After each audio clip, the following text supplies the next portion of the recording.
Alright everybody, here it is all hooked up.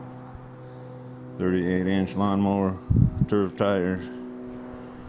I had to do a little something here to make this thing fit.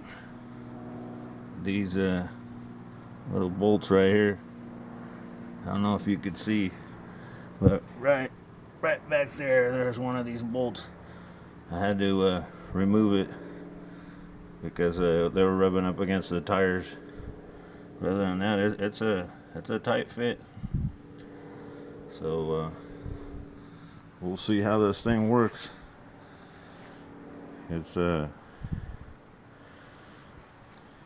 looks pretty mean here, and I'm gonna fire this thing up, see how she works. Thanks for watching.